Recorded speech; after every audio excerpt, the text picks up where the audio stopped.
First ম্যাচের আগেই কিন্তু কথা বলছিলাম যে রিপ্লেসমেন্টে আমরা শামীমকে আমরা যদি দলে নেই সেক্ষেত্রে কিছু বল হয়তো আমরা ওর কাছ থেকে নিতে পারি, এবং গতকালকে কিন্তু আমরা সেটাই দেখলাম যে উনি 9 ওভার পর্যন্ত বল করেছেন এবং যে উইকেটটা উনি নিয়েছেন এটা কিন্তু খুব ক্রুশিয়াল ছিল। শামীম বেসিক্যালি ব্যাটসম্যান, তো আর আমি তো খুব ছোটোবেলা থেকেই চিনি। ও হলো ব্যাটসম্যান যখন বোলিং করে তখন কিন্তু ব্যাটসম্যানের মাইন্ড রিড করতে পারে। একজন বলারের সবচেয়ে বড় গুণ হচ্ছে সে একজন ব্যাটসম্যানকে রিড করে, কারণ সে তো একজন ব্যাটসম্যান এগেইনস্টে বোলিং করে। তাকে জানতে হবে ব্যাটসম্যান কী চিন্তা করছে, তার স্ট্রং উইক পয়েন্ট এইগুলো অ্যানালাইসিস করার পরে সে তখন কী চিন্তা করছে। শামীম নিজে যখন যেহেতু ব্যাটসম্যান, সে জানে যে ব্যাটসম্যান এখন কী চিন্তা করছে। নর্মালি কিন্তু ব্যাটসম্যানরা ঠিক একইভাবে আবার বলারকে রিড করার চেষ্টা করে যে এই বলটা সামনে করবে না আউটসুইং করবে বা ইনসুইং করবে, কী করবে। সো এই যে একজনের মাইন্ড রিড করে যে বিষয়টা, একজন বলার যখন মানে ব্যাটসম্যান যখন বোলিং করে তখন সেই কাজটা অপেক্ষাকৃত সহজ হয়।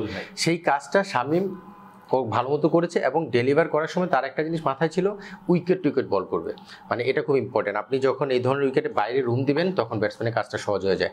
আর শামীম মানে এখন বললে যেটা হয় যে শামীম যখন আন্ডার-19 থেকে খেলে 2020-এ, স্বাভাবিকভাবে আমি সেখানে ছিলাম, আমরা কিন্তু টিম কম্বিনেশনে শামীমকে 5 নাম্বার বলার ধরেই কিন্তু টিম সাজিয়েছে এবং ওকে রেডি করেছি 1.5 বছর। শামীম কিন্তু আপনি দেখবেন তার আগে আন্ডার-15-17-এ রেগুলার বল করতো না।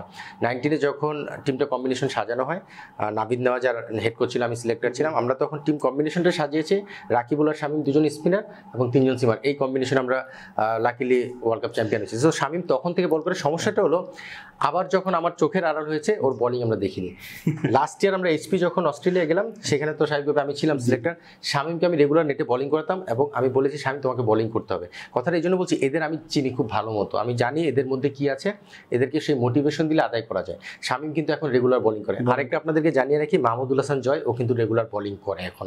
সো আরেকজন অফ স্পিন অপশন হতে পারে। সো আমি যাই হোক ওই ব্যাচে ঘুরে ফিরে চলে গিয়েছে। বাট শামীমের যে বিষয়টা হয়েছে, শামীম একটু খাটো হওয়ার কারণে এবং সাইড আর্ম অ্যাকশনের কারণে বলটা একটু নিচে থাকে, এবং এই ধরনের উইকেটে যখন আপনি স্কিট হচ্ছে, কিছু বল টার্ন করছে, থেমে যাচ্ছে, তখন আপনি নিচু বলে শর্টস খেলাটা খুব কঠিন।